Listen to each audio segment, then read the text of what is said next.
Hello and welcome to the Weekly Scroll podcast brought to you by the Adventure Archive. My name is Ryan.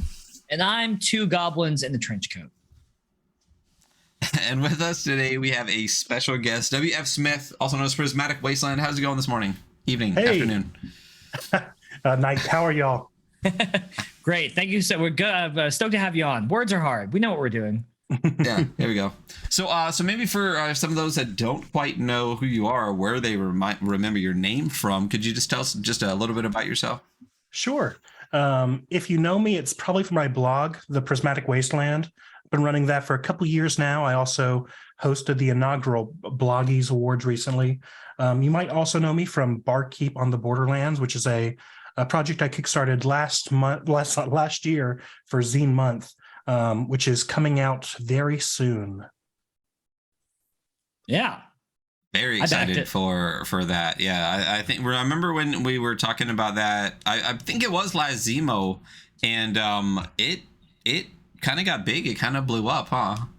For a system neutral thing, I feel like usually you have to be like a mothership adventure or an OSE adventure to really hit it big. But yeah, people seem to glom onto it. I think people were excited about having taverns involved, but not starting in a tavern. Yeah, having the whole thing be taverns.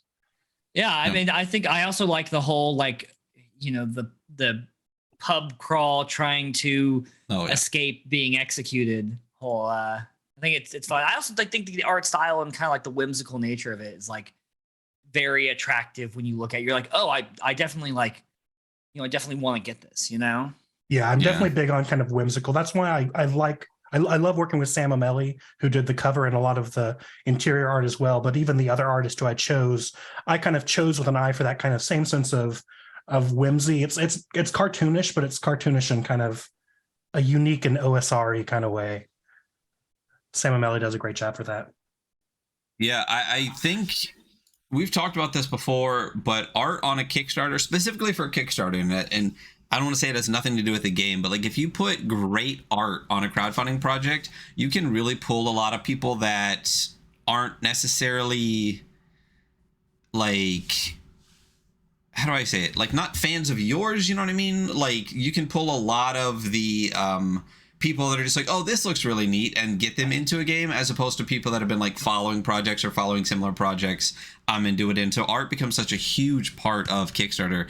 And the artists that you were just saying they use, stunning. And I feel like, everything we've read about Barkeep and stuff like that, couldn't have picked a better person to have that kind of whimsical, like the color spread across the entire thing. It's just, and all the little pieces, even in that primary art piece, the one we used on the pre-stream piece, but the one at the beginning, all the stuff happening in the background, it's absolutely fantastic. So really great job. The project looks fantastic. Super excited for it. Yeah, and another cool thing about that cover is it's also kind of a homage to the original Keep on the Borderlands module. Like if you look at kind of the blocking, the goblin moving out of the way of the arrows, and the original is now moving out of the way of darts. So there's a lot of small stuff going on that Sam put in there. So yeah, really happy with that. But there's a ton of art throughout. I think that I counted it's like 100 different pieces of art in the book, which in a 60-page zine is a lot of art. Yeah, it is. What made you want to do not only a tavern pub crawl, but also an homage to the Borderlands? So those are very separate kind of things in my imagination that just kind of came together.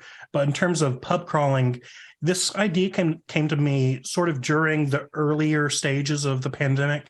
And I had just graduated from a college town which has like the most bars per capita in a small area. I think there was 80 bars in like 5 city blocks.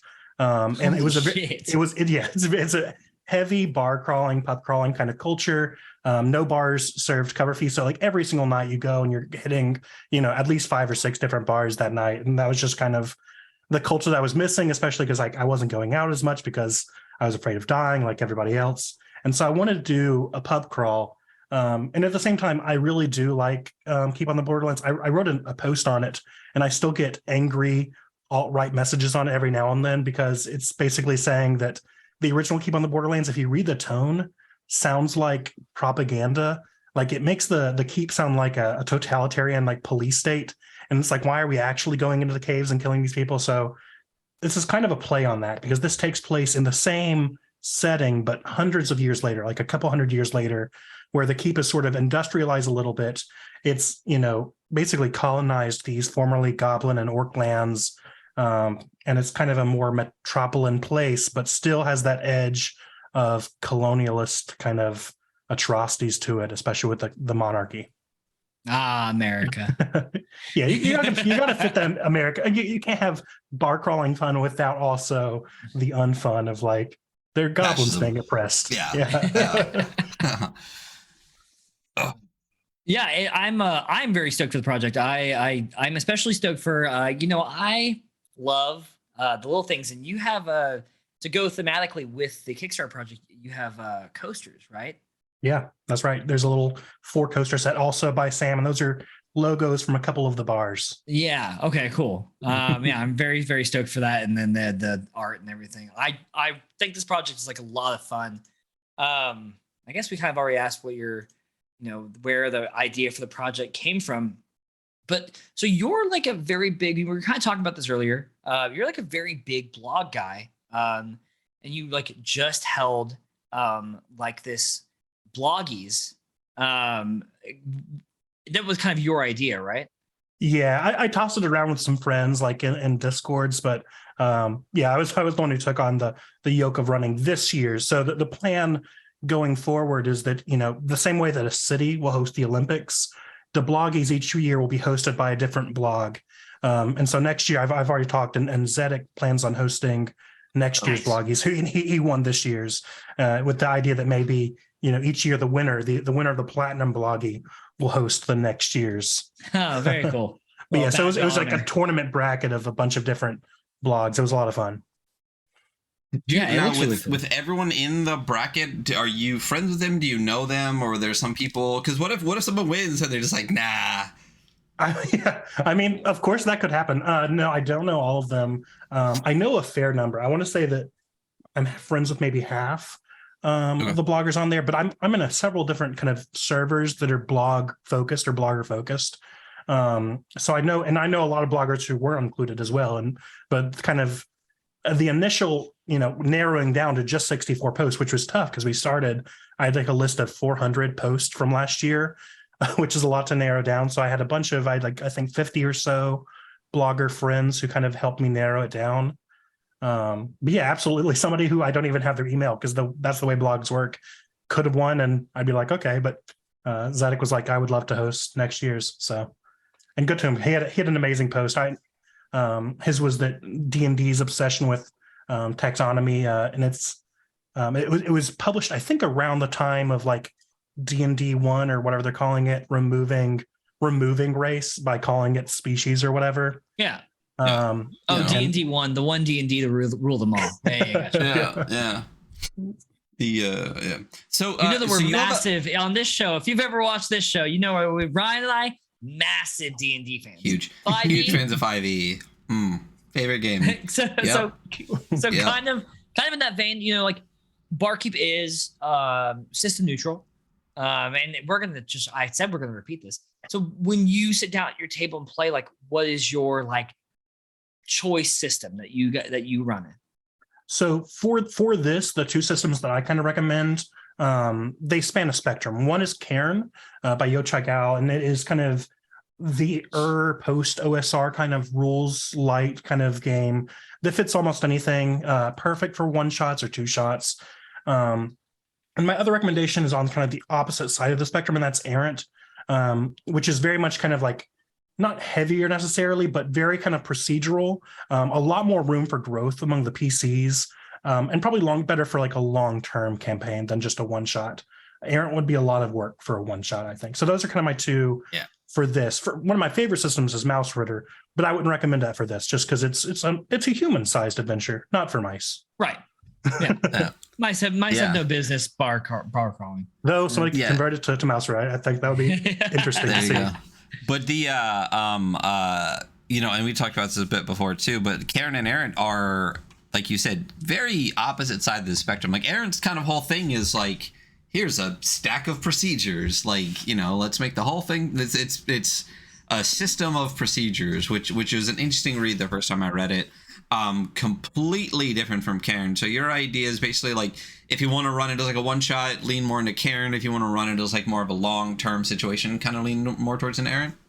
Yeah, and part of the reason why Errant is in the mix in terms of recommendations is I have a pub crawl procedure, which is on page 18 of the little pamphlet thing that I sent over. And the procedure there is very similar to Errant. It takes this idea of the hazard die, which is from the Necropraxis blog that he like posted ages ago, probably 10 years ago.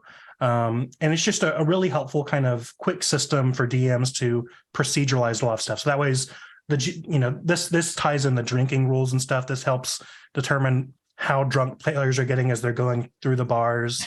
That's kind of what that does. So that way you can plug it in pretty easily to Errant. And the I don't know how I'll just say the art on the bottom of page 18 is fantastic, and that whole little section right there. And if you're listening to this and you eventually get it, go check out page 18. It's fantastic. The other thing about to go back to something we talked about earlier, the bloggies, the bloggers, and also then the guest writers, because there's a ton of guest writers in Barkeep. People like ZXU, Luka Rejic, Chris McDowell, Ben Lawrence. Do you know most of them? Did you know most of them first as bloggers and then ask them to write, or vice versa? Or how did you get so many great people onto your project? Yeah, pretty much everybody on this list are friends of mine. In rare instances, like, I don't know that Chris would consider me a friend. I'm more of a fan. Same with maybe Luca.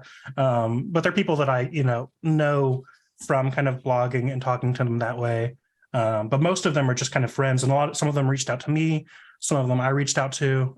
But all of them on that list are bloggers, which is definitely something I'm proud of. I think the Barkeep has a very kind of blogging energy, even though it is not at all a blog post, and is a physical, real thing that will soon exist. In that it is just so kind of like has these bite-sized kind of bars. And I look forward to maybe later this year running like a jam where people can make their own kind of bars in the same sort of format, and and increase the number of bars in the city from 20 to 100. I think that'd be cool. Yeah, that sounds really cool.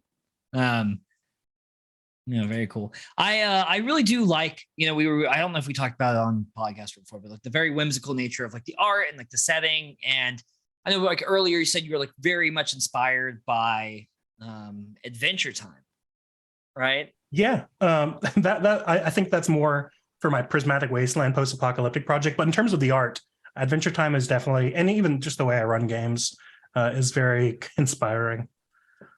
I love that. I'm a huge fan of Adventure Time. So kind of like forward looking, after Barkeep's out, like what is the next project that you like kind of want to work on or like have cooking? Oh man, I wish I knew. So I have so many plate spinning that I'm like, I want to do that one first. No, I want to do that one first. So one, for instance, I had this little pamphlet I put out, I guess 2 years ago called Big Rock Candy Hex Crawl. And I was thinking of expanding the build your own hex crawl one. Yeah, exactly. Yep. I was thinking of building that into one that is already built, and just like an actually like large kind of sized book with, for instance, I have like a dungeon there called the Food Pyramid, having that be like a fully, mapped out dungeon, and just doing that one really justice. I have a Western Boot Hill kind of retro clone I'm kind of have sitting on the back shelf called Foothills. That's a project. And then of course Prismatic Wasteland, which is kind of my long running project, which actually got me started into the blogging and OSR scene. Constantly working on that and just perfecting it, but it's probably a couple of years out. Very cool. So kind of speaking to hex crawling, because you seem to be a fairly big proponent of hex crawling. Like you have a couple of like really solid articles that I've kind of gone through on your blog of like building your own hex crawl and like how to do it. Is that like your preferred like form of play with your group? No, I'm a big fan of hex crawls. I don't think I have a preferred form of play. Okay, in terms of like is that an adventure site or I'm usually fairly low prep and pretty high on improv. Yeah.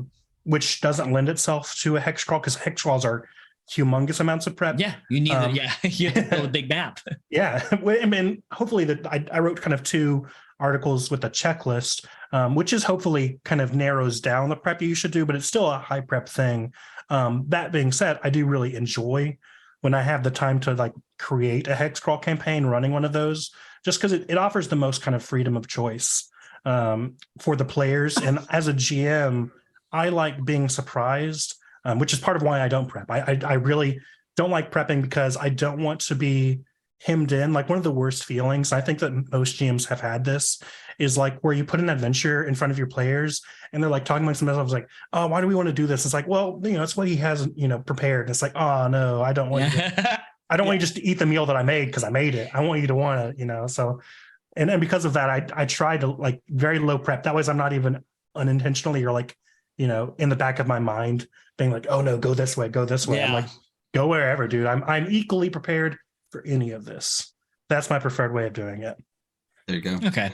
Very cool. Yeah, we I think we've talked about this a bunch on the show, and it's one of the reasons that we, despite what we said earlier, because we were joking, we hate 5th edition, or I do, even without WotC, because it's just a bad game. But it's, as we get older, I want my games smaller. I want my games lighter. I know at my age I'm not, for the most part, going to get people to sit down with me for another year-long campaign, so I can expect everything to be one-shot short arcs, and we just like the lighter, thinner stuff. Karen's fantastic example. Nave, a lot of the NSR stuff. I think like at this point, Merkborg is about as big as I want to go to try to really run something big for my friends, not something for stream like that. So that's exactly the kind of style that I like about it too. Like I love being a player at the table as much as anything else, and getting more into that style where you feel like you are part of the table, as opposed to like, this is my stage and I've raised the curtain and now we are doing a thing, So yeah, and I'm the same way with like even like world building. I try to delegate that a little to the players as well, which is not always. Sometimes that's an OSR no with some people, but I like bring people in and like be like, first session, let's make the world together. That way, I don't teach you any lore because you know everything about it that I know. I like being a player at the table as well. Yeah, absolutely. I think especially if you're somewhat of a forever DM, finding how you play the game with them is like really very valuable. Yep. I feel like 90% of the people we talk to are just forever DMs, and I know I am. Yeah. Luckily we have Jason to run some stuff for us, but so whimsy is a style of play that you've talked about, the art with barkeep, everything. What draws you to kind of more of like a whimsical style of play? And I know we also talked about I think you said it in the game that you're creating, it kind of leans into like a science fantasy aspect, which to me, when I think Troika, one of the first things that pops in my head is whimsy and science fantasy and stuff like that. So what really pulls you towards those styles of play?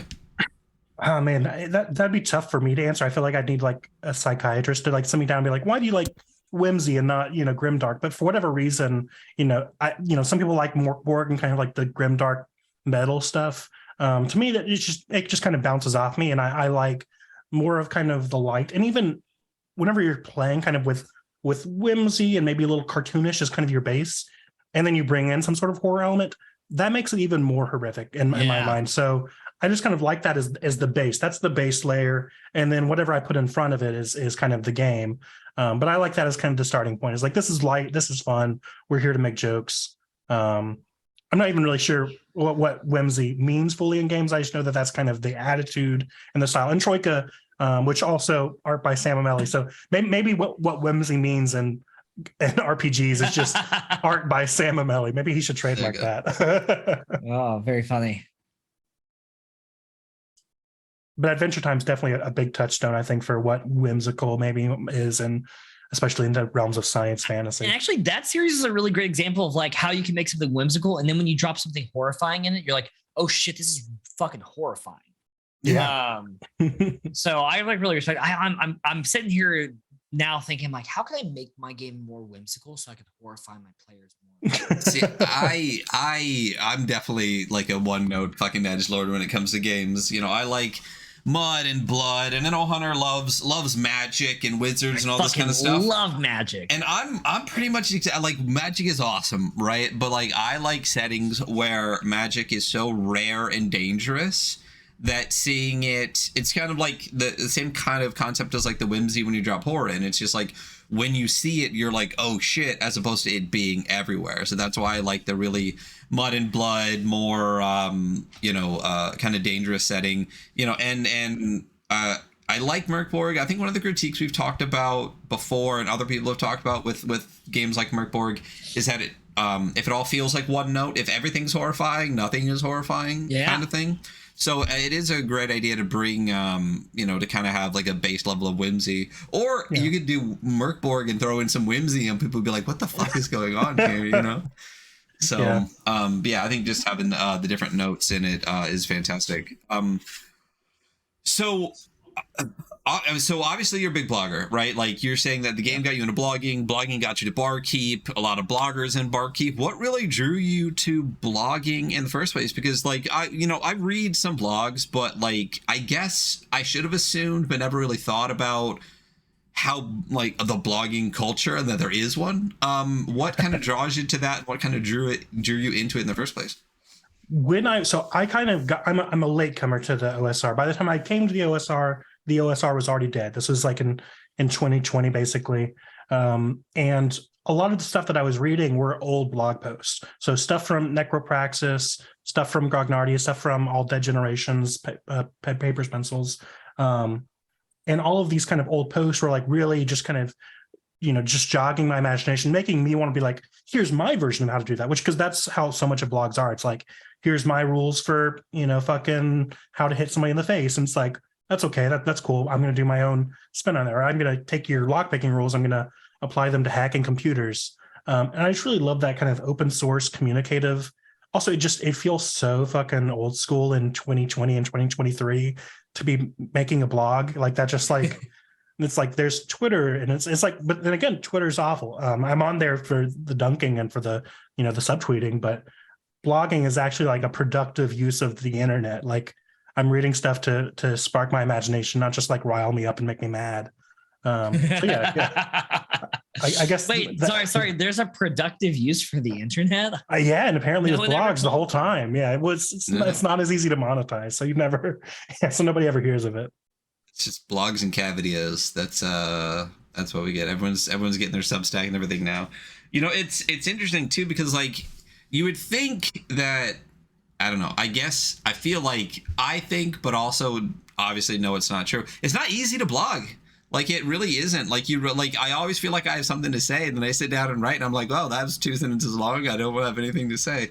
What kind of keeps you going with blogging? What do you just see something that sparks a little bit of discourse, and you go, oh, here is my discourse in length, or Yeah, sometimes it's I see something and I kind of want to respond. A lot of times it's just because I'm, making my own games, making my own systems. And it's like, hey, here's like a quick post on how spells work, or here's a weird, idea for like, for instance, I had an idea for like a spelling miscast system because so many games have like rules for whenever a spell goes wrong. And I'm like, what about you just misspell the spell? So, instead of fireball, it's tireball. And so you shoot out a ball of tires. And then, kind of play on the word spelling. And it's like, that's such a stupid idea, but it's like any stupid idea you can put on a blog. Like the bar is so low. My friend Ram, who's the Save versus TPK blog, he's an advocate of like microblogging. Like if you have a thought that's like more than 3 sentences, that should be a blog post. Don't tweet that. Make that a blog post, which I'm trying to get more and more into. I'm trying to like let go of the idea that each blog post has to be like the complete text crawl checklist part 1, and that like they can just be like, here's like a fucking fun article about why the word beholder is a good name for a monster, and here's some alternate names. Gotcha. So if you had to describe your blog to somebody, like just the general vibe or kind of substance to it, how would you describe Prismatic Wasteland? And who am I describing? Somebody who's already kind of in the OSR? Am I just like man on the street, just random stranger? Someone who has at least played a couple. Let's hit both. Why not try to hit both? I guess with somebody who's like somewhat into it, I'd be like, this is kind of new thought post OSR, very inspired by Necropraxis, Bastionland, Luca Rayek. Those are kind of big inspirations, and those are kind of the things that I work off of. If it was just man on the street, I'd be like, you've heard of Dungeons and Dragons. I do that, but it's good, and free. There you go. So you came into the system post OSR, whatever people 20 years from now we're going to call whatever we're in now, NSR, PBTA, like all these other things. We've touched on it a little bit in a roundabout way, but like, why the OSR? Like, what really pulled you into the kind of like the post OSR aspect of gaming as opposed to a different direction? Because there's like a million in gaming right now with like lyric games and all sorts of stuff. Like, what really drew you into that specifically? And honestly, I'm not like a full OSR guy either. There's a lot from like the story game kind of tradition that I also really like, and I think that part of what kind of the contemporary moment in the OSR, what I call the post OSR, a lot of that is kind of reconnecting with like story games and maybe lyric games, and not being as particular about one play style over the other, and seeing what we can learn from each other as play styles, play cultures. But what I really kind of draw from the OSR, both from its beginnings to now, and I think what the through line is player choice and player agency. Because there are so many games where what you can do is predefined either by the conventions or by the rules. And what kind of the goal, I think, of most OSR and post-OSR games is be like, no, maximum choice on the player, maximum freedom. We want to restrict what you can do the most, which, from the other side is the game master is maximum unpredictability, maximum flexibility. You're going to have to improv a lot, and you're going to have to be fine with that. And I think that's fun. I also come from kind of an improv theater background, so that kind of speaks to me that way as well. So what I like from the OSR and post OSR is definitely that sense of player freedom. Yeah, I mean, that's exactly what drew me to the OSR too, especially, because I started with 5th edition. I've said this before, when I was a kid, I played Magic and I read like every Tor book I could possibly find. So when 2014 came around and 5th edition happened and Forgotten Realms dropped, I was like, I know all of this. I read all of this. I was like, where did I read this? And I went back and I found all the old Driss stuff and all the old Forgotten Realms stuff and then all the old Dragonlance stuff. And I was like, I've read all of this. How did I not know it was a game? It's like, well, my parents wouldn't let me play it anyway. Darn Christians. Then I started, then I started getting into 5th edition, and 5th edition really leans into, we've talked about this before, the storytelling narrative kind of like theatrical bit. Like I wrote a story, and I'm going to guide you through this story that I wrote, which really takes away a lot of player agency. I mean, I've had conversations with people that were like, I would never kill a character. Like, I'll fudge a roll before I kill a character. And I'm like, why? I guess like that's what really started pushing me away from it. And then when I started finding things like the OSR and these articles and stuff, it's just like, oh, like you could just play a game where like it's not balanced and they could die if they make stupid decisions. And that's fun. Like everyone has 1,000 characters in a folder somewhere. Just pull out another one and play it again. So I feel like that's kind of the similar thing that drew me towards it. It's just letting the players literally do anything that they want to do without you guiding the narrative. And if they die from their dumb decisions, they die. And that's what's really the OSR to me, right? Like, if they do something dumb, like, play stupid games, win stupid prizes. And that makes their choices actually matter. It's all about, more weight. It's have like, information, choice, impact. If the choice has no impact, I know I reviewed on the Bones of Contention blog, which is kind of a blog where a bunch of bloggers kind of review products collectively. I reviewed like an old 5th edition adventure from like right whenever 5th edition like began.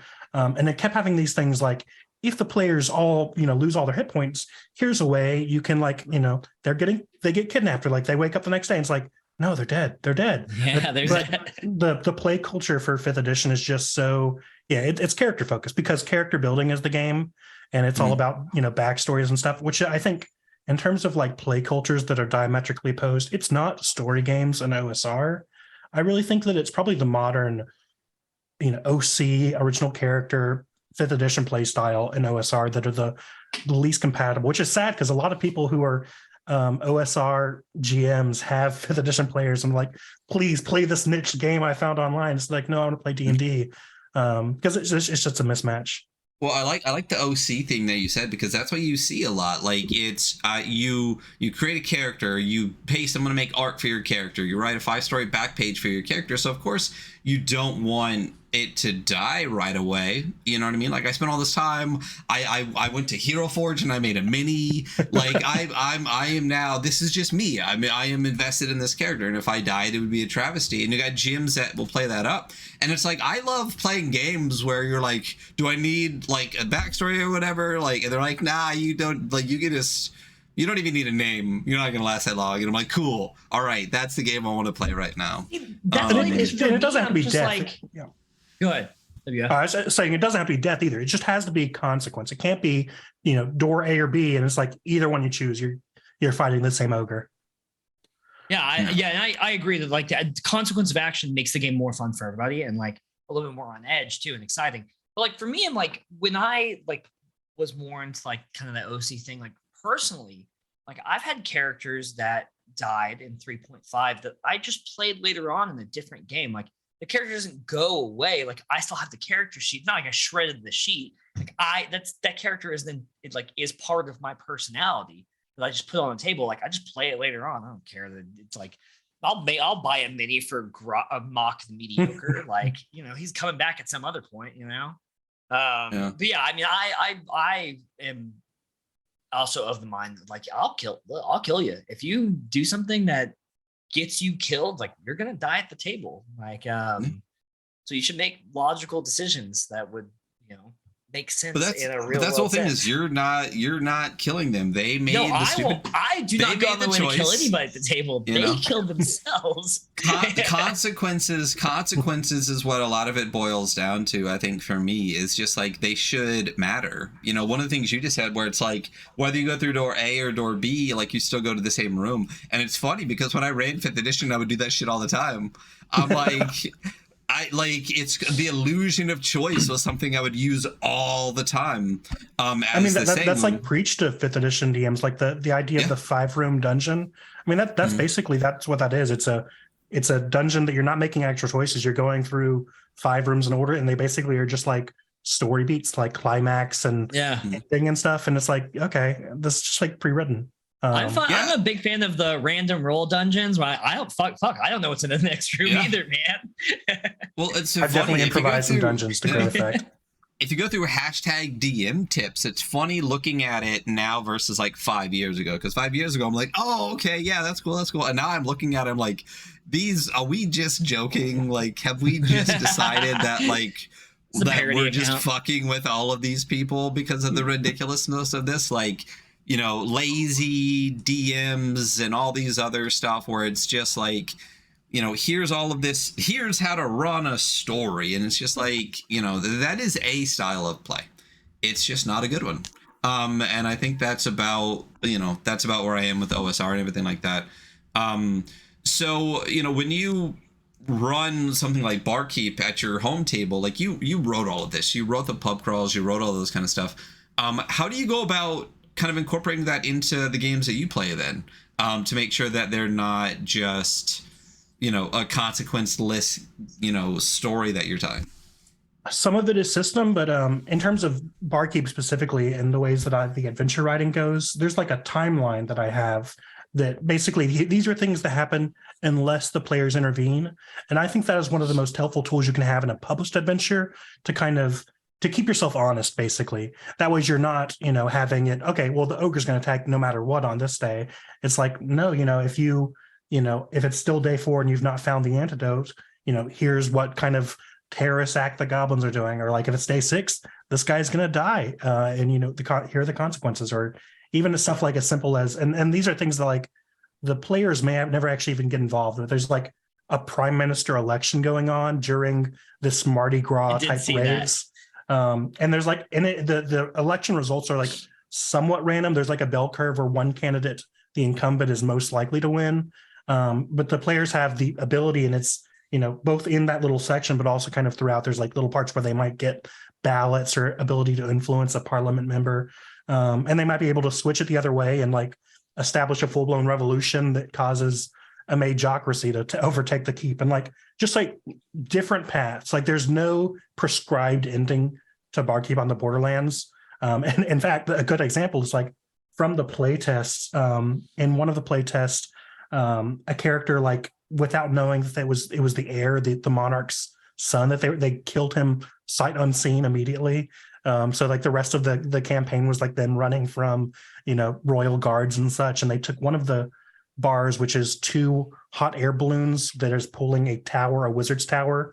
They took that bar, cut the rope, and they floated off, never to be seen again. So like there's no prescribed ending. Like it's not a storybook. It's an adventure. And that's nice. Yeah, that's I guess long answer, but that's how I keep it kind of fresh in OSR. That's so great. And that obviously really circles back to like, yeah, like who knows what's really going to happen. Like when your players sit down at the table, it's like, well, what? I don't know. Shit, I don't know, man. I'm going through this with you. I'm playing too. There you go. Whereas the 5th edition adventures that I've reviewed, it'll have like, basically like part A, part 2, part, and part A, part 2, part 1, part 2. And it's like, well, what if I do something different? Like how do you know it's going to be like, it follows the exact path? And it's like, it has no countermeasures for if you don't follow the exact path that it plans on you doing. Yeah. I've only run one adventure for D&D, like that was from Wizards of the Coast, and that was actually one of my bigger problems. Is like, okay, well, this is like a step-by-step, like you said, 1, 2, 3, 4, and like I'm sitting at the table with a bunch of people who my friends are insane. Like I don't know what they're gonna do. They could do anything. They might end up burning this town down and ruling it as overlords. Like who knows? Yeah, they're written for like very well behaved players who are just like, and what is the next step, GM? Please guide me along. It's funny because one of the things that also really helps with that is something that you have in here, because I don't know how much I'm allowed to talk about what's in here, but like faction play is really, really great way to keep the world on, is kind of what you said, where like if you give a group of people a motivation in the world and allow that to happen regardless of what the players are doing or based on what the players are doing, it really keeps things moving and can change completely based on how they interact with different factions. And Duncan on 5e some more, the last published module I ran kind of like in full, that really, honestly, if I had to pick one moment where I was like, I gotta fucking find something new, was Princes of the Apocalypse. And as far as faction play and exactly what you said, like just for well behaved players, there are 4 factions in it with different levels of, play the whole way through, from like above this dwarf fortress to inside it, then below it, then like the fames of elemental even, all this kind of stuff. But the way they write the adventure, they literally tell you like if they can do anything they want, but this is how it levels. This is how it levels balance wise. So you should make sure that after they do this one, they do this one, then they can interact with all 4. But but it's balanced this way, because if they start with this one, it goes right to level 15. So make sure they start with this one that goes to level 6. And it's like, so then you're not really, there aren't 4 factions. What's the point of giving me any information on the other 4 that you're literally telling me basically like they can, but don't let them? Like what's the point then, So I think having true honest factions that interact and have plans of their own is such a great way to do it. I'm really glad to see it in Barkeep. Yeah, I mean, I think factions are an essential part of almost any adventure. Like, if it's a dungeon or a hex crawl or whatever, you want to have different groups that players can ally with or against, that some of them hate each other, some of them are working together but don't want to work together. And you have to have these kind of messy relationships to also make the world feel like it's real and doesn't revolve around the players. Like, just like we were saying, how it's important for players to have choices that matter. They shouldn't be the only one making choices that matter. Like, things that the other factions are doing should also matter. And it just makes a more realistic world. Not that realism is what I'm going for, but it makes for a more fun play experience. No, grounding though. Maybe not realism, but like being grounded in like a world. Yeah, vermicelitude, like just having factions that behave rationally and like, act in their rational self-interest and don't just bow down. It's definitely helpful. So with Barkeep, because it's coming out soon, right? That is the expectation. What, I guess two-parter to this. What was the hardest part about writing Barkeep, and what's been the hardest part about getting it into people's hands after something like a big Kickstarter project?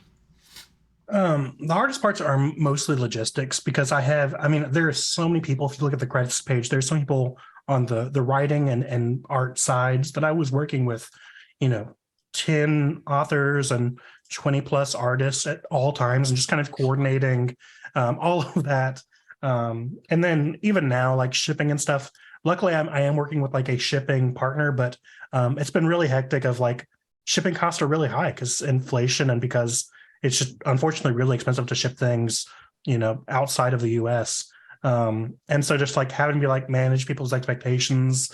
It's all, it's difficult stuff because I think a lot of people expect me to provide like Amazon level. Yeah. And it's I've heard that a lot from people. It's like everyone thinks we should be Amazon. But it's like, you can't, I just think it's unreasonable to be like, yeah, I want to support like the small creators, but I also want them to have the same resources, these giant multinational monopolies. It's like, nah, man. I mean, it's one or the other. If you want the benefits of the large multinational, monopolies, that's their benefits. Our benefits is, but we don't have warehouses in every single country. Yeah. I'm just a little guy. Kickstarter projects, I definitely backed too many, and I'm going to continue to back too many. But one of the things that I've figured out with Kickstarter projects as someone who does it a lot is if you think a project looks cool, you throw your money at it and then forget about it because it'll get there when it gets there. Yeah. I don't start writing angry posts until it's like, I don't know, 3 years overdue. And I think I still have one or two of those. I just had one that was 3 years and it was like, hey, we're back. And there's like no word for 3 years. I'm like, great. I forgot. And a lot of it's just like, so this project's dead, right? And they're like, no, it's not. We're only 3 years past and the project was 4 years ago. It's like, okay, well, we'll get it eventually. So yeah, if there's any advice for Kickstarter backers out there, that's exactly what it is. If it's cool and you like it, don't expect a whole ton of updates. It's great when you get it, and you'll get the project when you get it. And hopefully the system is still, something you enjoy by the time you get it, because the number of 5e projects that were 3 years past due that are now like dropping into my mailbox where I'm like, damn, now that's going to go straight into a box and never touch it. That's not fun. But yeah, it's cool because the project's only, it's not late, right? Like we're still within like the expected time frame, right? I think that I gave a more ambitious time frame initially. Like I think last year I wanted to be done within the calendar year, but it's still going to be about a year whenever it goes out, which I think is fine. That's a great Kickstarter time frame. Like I think a year is like a solid hope, like decent expectation. 2 years is when you're like, okay, like we should at least have the PDF by now. So when do you think it's actually going to physically be in our hands and we're going to be using these coasters? Hopefully, what is it? It's January right now. Hopefully in like a month or month and a half. Oh, so nice. Right now we're basically we're in proofing stage. The thing I sent you was a kind of proof copy. We're going to make some kind of edits based on looking at that, then get it to the printer who's LFOSR, who's done a lot of other kind of OSR stuff. Yeah, he has wonderful kind of taste and wonderful taste in paper, So then he'll start kind of printing that. We'll get it to the distributor and hopefully it's almost out of my hands, which is a good feeling. But very soon it's going to be in y'all's hands, it's going to be even better. I can't wait to actually have boxes and boxes of these physical things. Yeah, and we just talked about Kickstarter a lot. That was last year's Zemo, which means we're just about a year since the campaign hit. And you have, I think it's pre-orders are open now, right? Because we're at that stage where you can actually get to it. That's right. Yeah, through BackerKit, I'm having pre-orders. I'm actually going to drop. Yeah, yeah. There's a link, but I don't think I could just like say the URL off the top of my head, but also. On my blog, it's on the top there also. So either way you get there, that's how you can get that pre-ordered. Yeah, I think I'm pretty sure we both went balls to the wall with this one, right? Hunter, coasters, maps, like the whole. Oh yeah, line. I got bro. I'm trying to get coasters. So yeah, absolutely. It's about even between people getting coasters and posters so far. I've noticed. Like I was expecting maybe one or the other, but it seems like it's kind of half and half. I would say more people are getting both. Like a lot of people who just wanted one on the Kickstarter are like adding on the map Yeah, but both, buddy. Let me tell you, I'm like, oh yeah, I'll pay whatever $60 for a bunch of extra stuff and the whole book. I don't care. Yeah, I think it's because the map wasn't finished during the Kickstarter, but like people now saw it like, oh no, that does seem like it'd be a useful. Yeah, it's like the coasters are like the cool, unique thing, and the map is more of like that's a good play aid. Like I could spread on the table, use a fucking Monopoly token, and that'll keep track of where they are. We do love a good map. I mean, personally, for me, it's kind of like the same thing as we were talking about, like art being important for like a Kickstarter. Like I saw the art, and I was like, poster, fuck yeah, sure, cool, love it. Game poster, I'm into that. So yeah, very cool. I'm the same way, but with other projects, I'm the same way. I'm very much like there's some people in the OSR who are just like book addicts, like or zine addicts, which a great hobby for that to happen because month of February don't look behind whatever you do. Don't I have look no idea what you're talking about. Yeah, I have no idea what you're talking about. The other thing too with Barkeep is honestly, I mean, especially now that we're special we're friends with the show WF Smith now. We get to read it. It's first of all, it's fucking great. Like I good. Super excited really for it when the campaign dropped and actually getting it. Like this is one of those projects where like absolutely this lives up to all the hope and hype for it.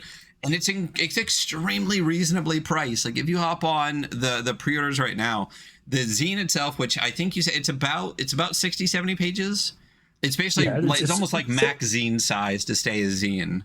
But it's very dense, I would say, compared to a lot of stuff. Oh yeah. And it's only $20. The PDF is only $10. The coasters is only $10. The map is only $10.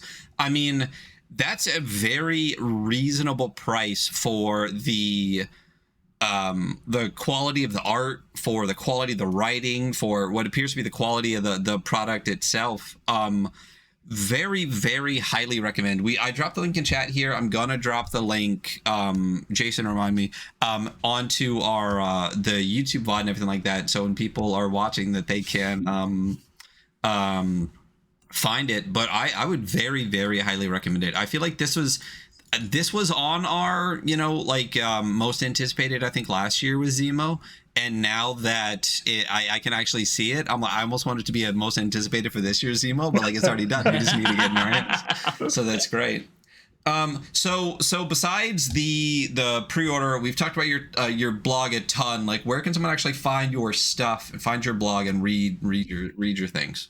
So the blog is prismaticwasteland.com, and that's going to have links to a lot of stuff. It's going to have links to the pre-order. I think it has a link to my Twitter. I do tweet from time to time. They're lower quality than my blog, but you get what you pay for. They're also free, unless you pay $8, in which case it's $8 for Twitter. I'm on the Twitter alternatives, but I don't really post there yet. But none of us do. No, I've done the same thing as everybody. We all did that just in case Twitter dies, like that's it. Mastodon, we have one. It's whatever. I think I'm Prismatic Wastes on Twitter, and then Prismatic Wasteland on the various like Twitter lifeboats. I have an Instagram I rarely use. I'm not on TikTok yet, but maybe. I love the people in the scene that are on TikTok. Christian Sorrell has a great TikTok. Bione's Beard has a great TikTok. I just can't. I definitely am the person who watches TikTok reels on Instagram just by the repost. So I can't make my way over there. But yeah, is there anything else that you have currently in the works that anyone can check out, or in terms of games that are currently out, the only one I have is Big Rock Candy Hex Crawl, which is on itch.io. That's out. It's a little pamphlet game, short and sweet, kind of build your own hex crawl, inspired by American folk music, leftist folk music. But this is kind of my first big project. So once it's out, it's gonna be the one I'm hawking for a little bit until I got my next one. And then when your game comes out, because we're all making games, we know you're making one. Are we going to see more stuff on itch with that? Are you going to start leaning more into the creator side of the thing? Or are you going to stick mostly as a blogger for the foreseeable future? Blogging is kind of like where my alpha stuff goes. Like for instance, like my magic rules and some of my combat rules for Prismatic Wasteland are already up on the blog and various blog posts. I have my gun shooting rules for my Western game is already on there, which is basically just me taking. Have you ever played Boot Hill, the old Western TSR game? Uh-huh. it has a massively complex shooting mechanic, where you're rolling several times. Like, do I hit? Where do I hit on the body? How deadly is it? Like, it's, I think, 4 levels of rolls or 3 levels of rolls. I boil it all down to a single D20 with basically the same level of granularity, but that's on my blog. So that's kind of where my alpha stuff goes. And then eventually things make their way onto PDF and physical book form. There you go. So you definitely want to go to prismaticwasteland.com and check out the blog. Since we've been chatting, I've definitely been digging deeper and deeper into this, and I'm hoping, I have too much stuff. I'm hoping not to fall too deep into the blog scene, but I feel like it's coming up, and it's all your fault. So I really appreciate that. And listen, thanks for coming on. This was a great chat. Really, really appreciate it. Let us know in the future if you're dropping another big project. We'd love to have you on again and chat. Really, really appreciate it. Absolutely. Happy to have you. So we are going to hop out to a BRB real quick. We're going to do a little bit of stuff and a wrap and have a little bit of a shorter episode today. But this is fantastic. And if you're here, we will be right back. Hello, and welcome back to the Weekly Scroll podcast. We just had Prismatic Wasteland on, W.F. Smith. Great guy, great conversation. Yeah. Can't wait to dig deeper into their blog. I'm kind of just stoked to dive into his blog a little bit more. I'm actually pretty deep already. I'm already like a year ago looking at spell lists are not magical. I'm like, fuck yeah, you're correct. There we go. I feel like I found more stuff to read while I'm at work when at the very few times when things aren't super busy, but I'll take it. So we're just gonna short episode today. We're not gonna do a review. I honestly don't even know if we're doing a review until like February this year, but we're getting there. We do have a couple of things I want to spotlight, and I'll just preview with these two things here that I'm going to crack open. I'll talk about those in a minute. So two things I want to spotlight. Freaking out with that reflective material. I know, right? Like it just does not like the focus. Yeah. So two things I want to talk about real quick. They're both not Zemo projects, and even though Zemo and Zine Quest are happening very soon, and we are going to have some very interesting stuff going on for Zemo that we'll talk about not quite yet, but sooner than later. These are not Zemo projects. They just happen to be dropping around February. So the first one, it's a game we've talked about before. We've talked about multiple other projects before. It is on my shelf right there, blurry for you. It is Vast Grim, which is basically Merkborg in space from Brian Collin and Infinite Black. So what they're actually going to be dropping, I think it's in 2 days, January 24th on Kickstarter, are 3 new books. The first of which... Yeah, well, not only that, there's a bunch of other stuff too. It's 3 books. It's like 8 patches that you can have. So there's like mission patches for different things in it too. So you can literally have like a series of like, I assume it's like complete the mission, get the patch kind of stuff, which is really, really cool. Very a new Mothership GM screen. Yeah. It's very Mothership. I think that's a very space thing, is to have patches. Which listen, I love patches. If only patches and stickers are great, but I never want to commit enough to putting them on something because I feel like I'll never be able to use it again. Like if I sew on a patch, I can put it on something else, but if I iron it on, I'm like, I feel like it's done. And the stickers, same thing. I've got a million Ratty and Tatty stickers. So many fucking stickers, dude. It's out of this world. And I can't, what you can do is play the sticker game from Cassie Mothman. Anyway, so this is Vast Grim from Brian Collin. 3 new books coming out.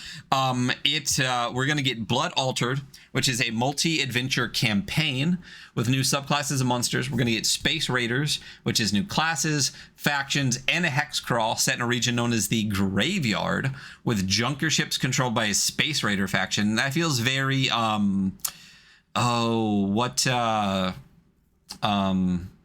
why is my brain completely blanking? The Brown Coats.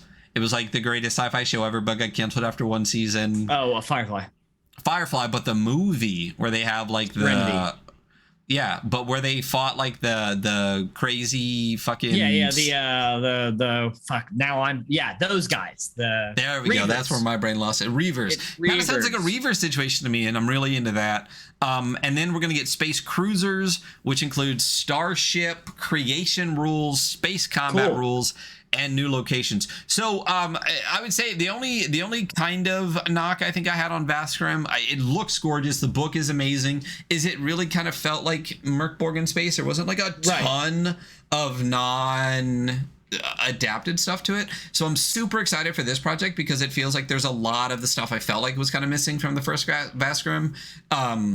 Its own subclasses, its own space creation rules, its own kind of stuff. So really, really excited for this to expand on Vaskrim and really feel like it's making it its own, compatible with Merkborg, not just kind of Merkborg in space. So super, super excited for this. And like I said, you get a ton of patches. You get a ton of other stuff. Infinite Black does a lot of amazing stuff. They got, it's a solid company. They do a lot of the dice and things like that. And as I said, the physical first Vaskrim stuff, stunningly, it's gorgeous. And I love that this is on Kickstarter. Well, fuck Kickstarter too, but it's not GameFound this time, so it is Kickstarter. So the evil kind of situation. So we'll take that. But super excited, like I said. So this is called Into Oblivion, and it drops in 2 days on Kickstarter. So you definitely want to check out that. 2 days. So if you're listening to this right now, it's probably on Kickstarter. Yeah, because there's no way I'm going to put this out to podcast within 2 days. So, January 24th, 2023, check out Vaskrim Into Oblivion. So that is the first project we're going to spotlight today. The second one is from fantastic friend of the show, Eco. Eco, he's some fucking guy who does awesome shit all the time. So one of the things that I have in my hands that I'm going to open after this, let's try not to have the camera freak out, is not working. Is this beautiful silver packet right here that came all the way from Europe? Focus, please. This is the Wicked Wanderers bundle I have in my hand. It is the Winter Wicked Wanderers bundle, or Wicked Winter. It's a Merkborg bundle that came out in the winter. It is in my hand. And I can't tell you how hard it has been not to tear this open, because what I've wanted to do is open it on stream so we can check out all the stuff inside and you'll see my first reaction. I have a second bundle here too. But one thing that Eco's been talking about in general is dropping a bundle every 2 to 3 months of new stuff and stuff by awesome people, so they can highlight different aspects of ttrpg, different genres, and different creators. So this one that's going to be dropping, I believe it's February 1st. Now pre-orders open January 31st and run to February 23rd. This is called the Fear Bundle. It looks fantastic. It says prepare to be scared in a fun way. Love the feel of a shiver running down your spine. Longing for a good spooky night. Need a bedtime horror story? We got you covered. The Fear Bundle comes packed with contemporary horror adventures and gaming accessories for tabletop RPGs. This is a awesome batch of stuff from some amazing creators. We're gonna have Eco writing a dungeon for it. We got Josh Demansky, who happened to just drop in a chat, who we might be hearing from more sooner than later. We got Logan Dean, who wrote the company. We got Minar Linehan. We got P.R. Renard. We got Renee Pierre Deshaw. I'm so sorry that I'm butchering your name. We got Stations, Zach Hazard, Nick Tefani, and Alfred Valley as well. You know we love some Alfred Valley. So... amazing bundle here of different horror aspects. We are when did I say it was dropping? For that, actually, dude, I'm so excited for all the bundles in general, dude. Yeah. But this one sounds really, really great. We're gonna get some liminal horror content. We're gonna get some zombie survival rules light stuff. We're gonna get some kaiju infested things. We're gonna get some suburban horror mini games. It just looks really fantastic, and all of these creators are fantastic. It's a mix of gatefold pamphlets. It's a mix of A3, A5 leaflets, bifolds, some PDFs. Like it's just a bundle. It's a bundle of stuff. Dude, I'm gonna need another bookshelf. Like at this point, I'm just like, all right. Well. I am honestly almost tapped out on my 3 giant bookshelves that take up an entire wall. I will be starting a 4th one here soon. If you didn't have 8 copies of every fucking book back there. I don't. I literally don't. There are not doubles of anything on here because I always send the doubles to you, you fuck. So there is no doubles. I don't think. No. I don't think. I really don't. So the bottom shelf here is some 5th edition bullshit. So I have 2 shelves that are on the purging block as soon as I get more stuff. Some of it's Cobalt Press, some of it's the special editions, which despite WotC sucking, a lot of them are gorgeous. And then I got a whole shelf that's just like 5e stuff that's not any of those people. That's kind of cool. So I still have 2 shelves worth of stuff that I can purge and put on. And things like this are what's going to make it onto it. So again, this is the Fear bundle from Eco. Let me drop the link to the bundle in the chat real quick. Oh, it says page not found. All right, well, we will drop the link on our Twitter page when the link actually probably opens on the 31st. But super excited for this. Really excited for horror. I feel like horror is the next big thing in TTRPGs. There seems to be a big horror come up, and I'm about it. I'm good. Like, yeah, I want to... Yeah, like I feel like Merkborg and them, they did like there was a whole batch of like, you know, heavy metal kind of like dark, grimdark shit, right? And then I feel like we hit last year, I feel like was space, right? Space or tech. You know, I feel like cyberpunk in space was huge. We had Cyborg, we had Mothership, we got a million things from that. And I feel like, especially, you know, with the influence of liminal horror from Goblin Archives and a lot of stuff from Josh Szymanski, I feel like we're leaning more into this horror aspect. I'm really excited for that, you know, because also we got coming up Lost Bay from Eco is supposed to drop this year, which I'm super fucking excited for. So the Fear bundle, I think, is really, really well timed to give people a kind of primer into like some of the horror aspects of TTRPGs and the indie scene right now. So super, super excited for that. So again, Fear bundle, Eco, Lost Bay, check out their website, check out the bundles. We'll talk about it again on the tweeters, but be prepared. And now speaking of bundles from Eco, I'm going to kick to a screen that I hope works. Hey, we're here. I just need to adjust my window real quick. And I'm gonna crack open the Wicked Wonders Merkborg bundle from Eco, so that you can see some of the stuff that's in some of these delicious bundles. I'm a little window. I'm the tiny window guy. You are, and I got the big window. I have a screen that has you as the big window. Here, check it out. Boom, you're big. Wow, look at that. It's my dream. They're small. There you go. Be big. So, cracking this open for the first time. This is the Wicked Wonders bundle. As I said, it's been hard not to crack this open, but there goes the seal. And this is what the Wicked Wanderers bundle looks like from Eco and what you can expect from future bundles. Oh, here we go. Oh, I can't even get it all out. Boom. All right. Wow. It's a good bundle, man. It's a fucking bundle. It is literally a massive bundle of stuff. Let's start with this right here. So, Wicked Wanderers Winter Bundle. Thank you for supporting indie designers and publisher. The Lost Bay Studio loves you. Aw, I'm keeping that for sure. We also love the Lost Bay. So we super love the Lost Bay. Eco just does like amazing stuff. My blur is trying to blur all this stuff out, but nice little tag there with some stuff in it. We got this bookmark from Foresight Studio. Got a little guy right here. We got this nice little, is this bifold? This is bifold, right? Or is this when it's just one? This is the thing? Yeah, probably. Yeah. I hope you don't die in Kyrgyz. Very cool. Then there is this kind of like giant like polar bear map, you know, kind of point crawl adventure. Looks fantastic.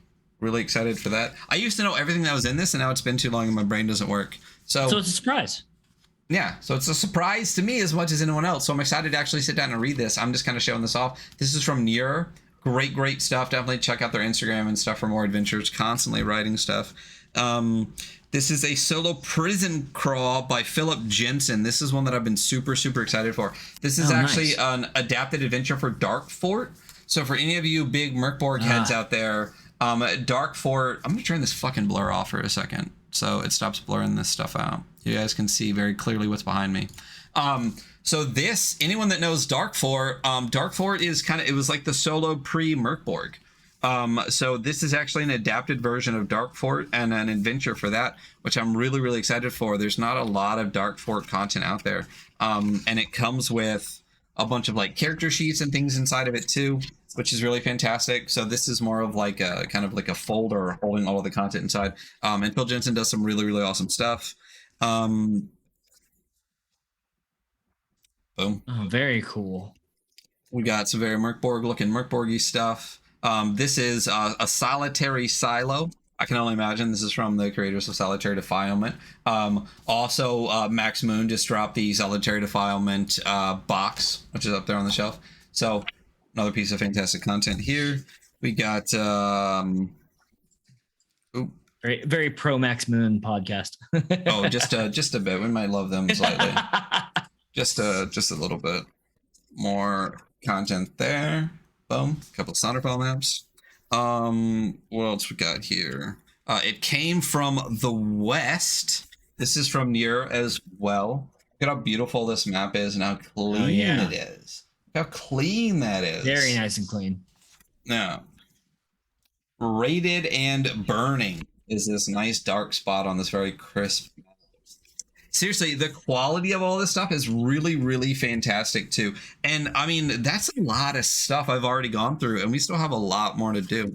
So this is Papa Mush. This is from friend of the show, Christian Sorrell, with art from Evelyn Moreau. But look how creepy, like, if we want to talk about, this is my style of whimsy and I know we talked about whimsy a lot with Prismatic Wasteland. Look how fucked that is. Like, I love that. Look at that fucking guy. Cool. Yeah. How dope is that? Very cool. And the color pop on that Merkborg yellow is really, really dope. So this is the Patriarch of the Sallow Grove. So not only do you get the full stat block from this like fucking psycho here, you get all of these Papa's possessions and stuff on the back. Great stuff from Christian. It's like fucked up Smurfs. Yeah, but I think they're mushroom people. No, Smurfs look like mushroom people. A little bit, yeah, they really do. Well, and it's Papa too. Yeah, you're absolutely right. So the Ruin Underground, 0 to 20 minutes and 20 to 30 minutes. I think the map changes. We'll go into that a little bit more. Like I said, I will be going through this a little bit more heavily and remembering everything that's in here. Portents and Curses in the Prince of Gorge.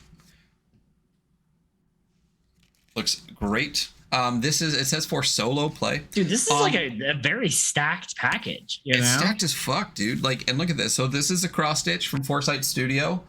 Beautiful zine here. Look at this art on the back. Welcome to Thunderfall. Cool. Very cool. Some of the coolest stuff for Merkborg is the stuff that expands on things in the setting. Like, a lot of people like Bergen Crypt, but Kyrgyz is great. Sonderfall is great. I really like when people can expand on the lore and make it feel like the lore fits the world. So that's just a beautiful art piece on the front with like the stitching sealing like this gash. Really, really stunning. And this is a fat zine, dude. This is like a 35-page zine. Really, really gorgeous inside as well. Nice. What I really like about things like this that looks so some of the stuff is for this because this is a Thunderfall map inside, so you get a couple of versions.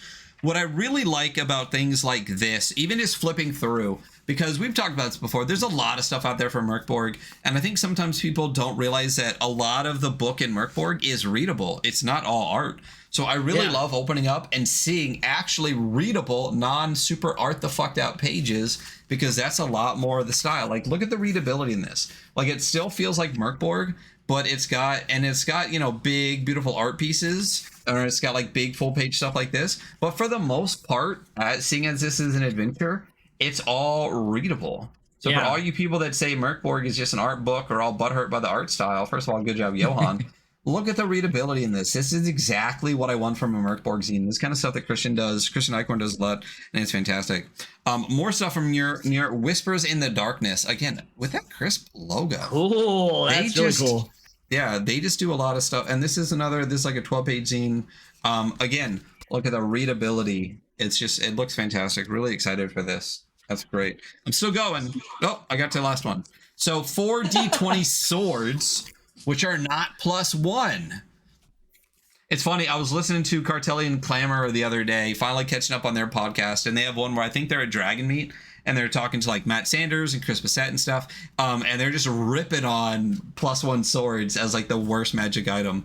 So here's 40/20 swords which are not +1, and look how nice this looks. That's fantastic.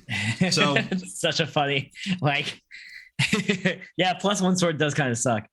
Yeah, very cool. So really, really cool. Look at the fucking stack here, dude. Like this is a stack, absolutely worth it. So you have one of these coming to you. I threw it in your box.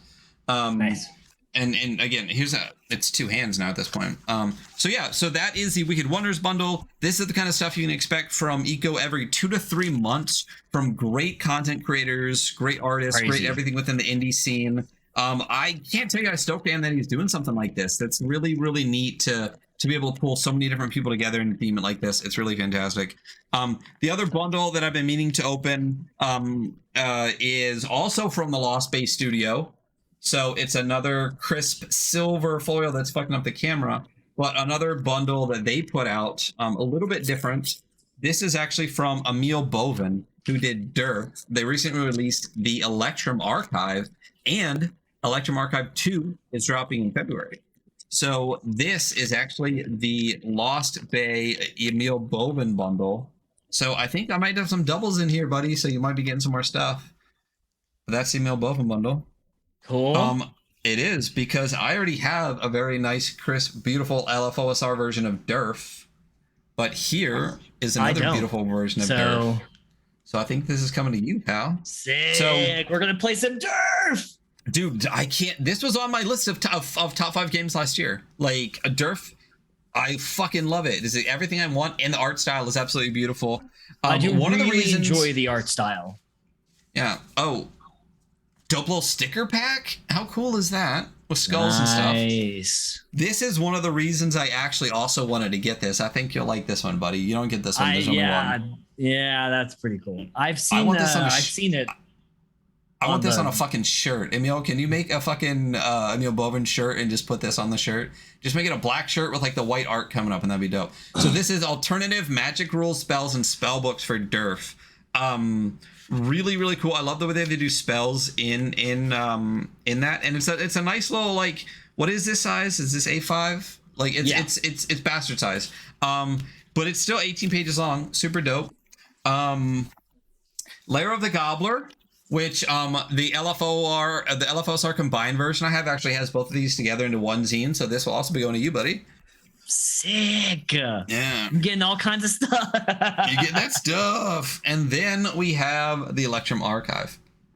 How fucking amazing is the art from this? It's such a I was telling Ryan that I'm like trading. I was a personal trainer, so I'm trading personal training to like an artist that I know, and he's given me like some art lessons, and that is what I brought as like an example of like, this is the kind of stuff that I'd like to make. Because that cover is fantastic. It's so good. Good. So let me I just want to make sure cover art is Logan Stahl. So we got writing and layout from Emil. We got editing and developing from Ava Islam, who did Errant. We got cover art from Logan Stahl on the map inside from Emil Bovin. And then there's more interior illustrations from Emil Bovin, Logan Stahl, Charles Ferguson Avery, who's a fucking badass motherfucker. If you don't know Vast Dark or any of the rest of the stuff that they've done, absolutely amazing fucking art style. And then there's also some illustrations from Tom Dujim.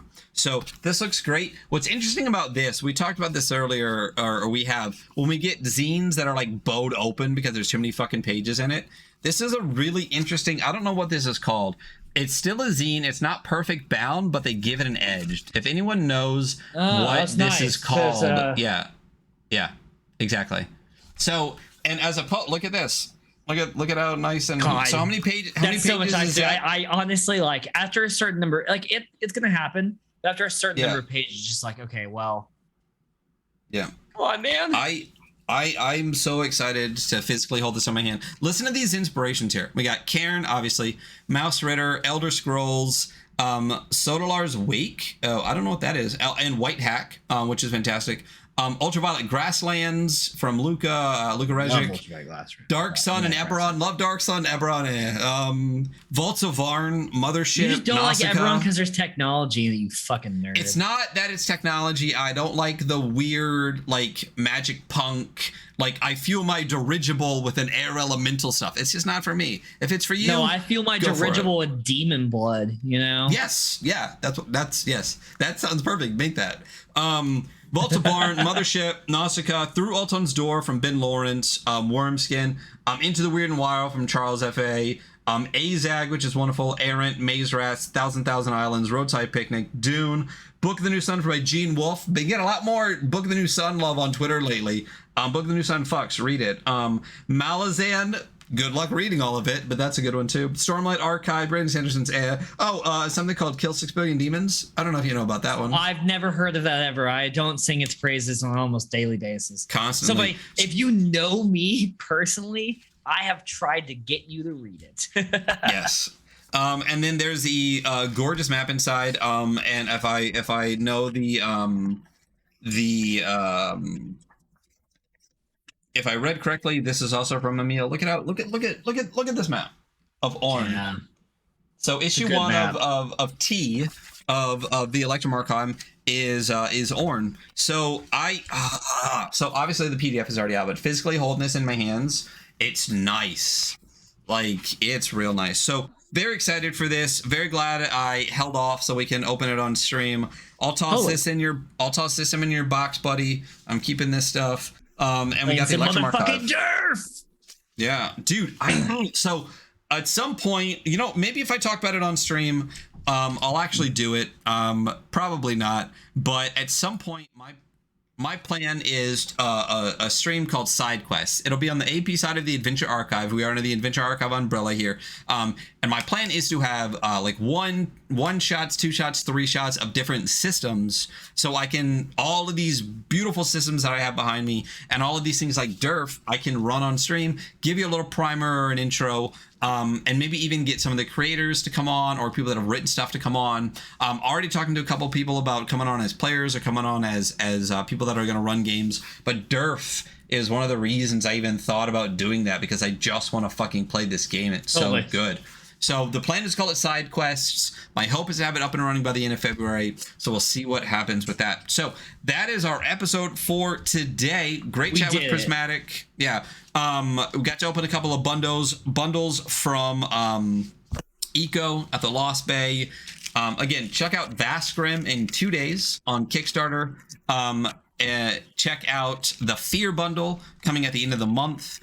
We will definitely talk about that again. We will definitely probably bring it up again and actually go through the website on stream, but definitely want to have you guys prepared for that. That's all I have. Do you have anything else, buddy? So I did get something in the mail, but I actually haven't had a chance to go through it because I got it last night, but we can go ahead and just look at it. Let me kick you to the big screen. Yeah, I'll big screen you, buddy. You're on that big screen. I got Notorious by James Price. Yeah, mine is right there. Which is it's a solo adventure game where you get to be a space bounty hunter guy. And I have not gone through it at all because I literally got it last night and I went to bed. So that's so up your alley, though, dude. Yeah, it's very much a me game. So I'm really stoked to go through it. I probably won't make it through it tonight. Also, it came with a pencil, which I can't tell you why I'm excited about that, but I am. I love when you get like little stuff, especially stuff that's like useful. I love little stuff. It's like fucking help me out. What I'm talking about. Coasters. I'm not gonna pull it out. We were just fucking talking about. Oh my god, the coasters. Dope. Yeah, I'm so like I love little stuff like that. Yeah, so that's pretty much all I got right now. Unless you guys want to look at my new isometric graph paper notebook I got. There you go. I saw you tweet about making isometric maps. I should have pulled. Oh, you know what else we need to talk about? You know what else we really, really need to talk about? Just real quick, buddy. We're just rambling now, y'all. If you're still listening, good for you. Hey, listen, just entertain the folks real quick while I go grab one of the most ridiculous things I've ever owned, and I love it so much. You realize like how ridiculous that bar is for Ryan to say that one of the most ridiculous things he's ever owned? Like the bar for that has got to be. I mean, it's off the charts. You have to know what I'm. You have to know what I'm grabbing right now. I don't have any idea. My mind is empty. Know. I'm a blank slate. I'm an empty cup ready to be filled. What's your game? What's your game right now, buddy? My game is that I play? Yeah. Bastards. So what do you think I got in my hand right now? Pearlescent? Mm. Oh, you have the cookbook.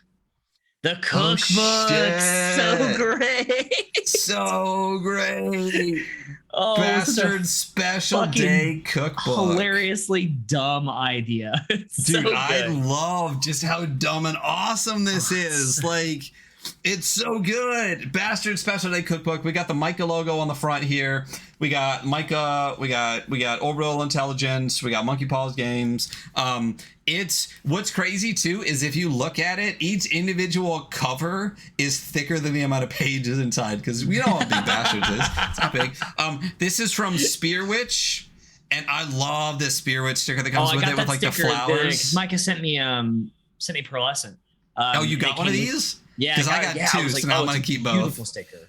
No, actually, yours is sealed up inside the plastic. I never even took yours out of the plastic, so you'll get another one of these in your copy of the of that. So yeah, gorgeous sticker from Spear Witch. We love us some Spear Witch. Jared is awesome. But yeah, this is the Bastard Special Day Cookbook. It's literally a cookbook. I'm just gonna read this first page here real quick. Congratulations on finding your perfect love and on finding the perfect game to play with your new spouse on your perfect day.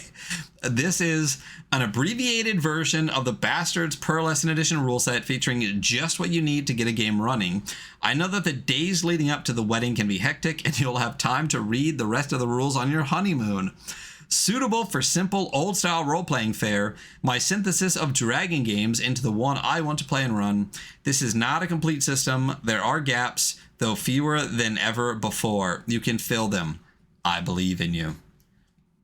Words and layout by Micah. Recipes by Nora Rose and Micah. Edited by Jared Sinclair. Art from the public domain. And published by Orbital Intelligence. So, I mean... So good. I mean, bro. Shout out that guy, you know. I mean, like, shout out everyone who's part of this, but like it's just like it's ratcheting up, you know. Look at this. So it literally so there's a nice beautiful picture here of roast chicken and potatoes. So then on the game, right, when you're looking at it from actually looking at the page, the left-hand column is game rules and then the right-hand column is recipe. The whole way through.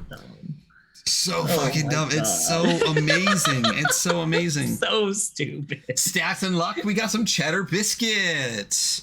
Combat and health. We got vegetable soup. You know, I'm not going to go through all of the recipes because listen, if you want the recipes, buy the book. Buy the fucking book.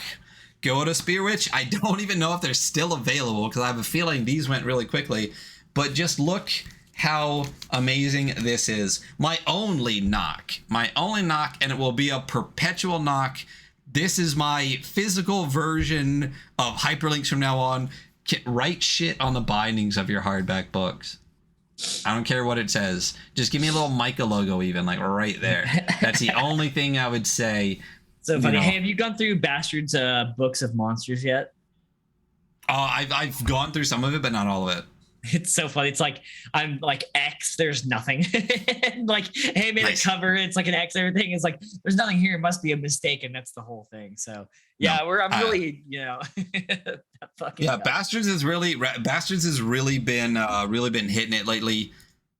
You know, I was actually talking to John Davis the other day, and I was like, man, I'm so glad that you have just been blowing Bastards the fuck up, and now there's so much more stuff for it between him and. I'm stoked for him and Matt Morris. Oh my god, dude! Yeah, it'd be really cool. So yeah, okay. Hex crawl adventure, like setting set. Yeah, it looks really stunning. Maybe when it drops, we can talk to John and Matt a little bit, guys. If you're listening, come talk to us about it.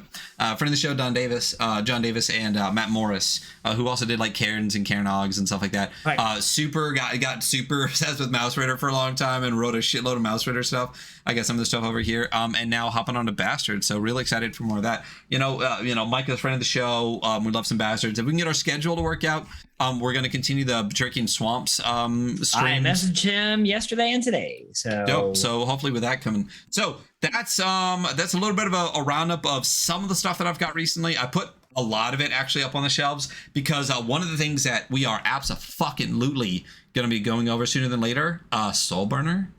Oh yeah, totally. We have to. Can't wait for that. And just a little yeah. Oh, mine is on my I have a whole shelf that's literally just World Champion Max Moon. Go check out the tweeters for the shelfies. But what we got coming up in the next let's talk about what's coming up in the next week, because we're kind of hitting it hard with a bunch of episodes to start here.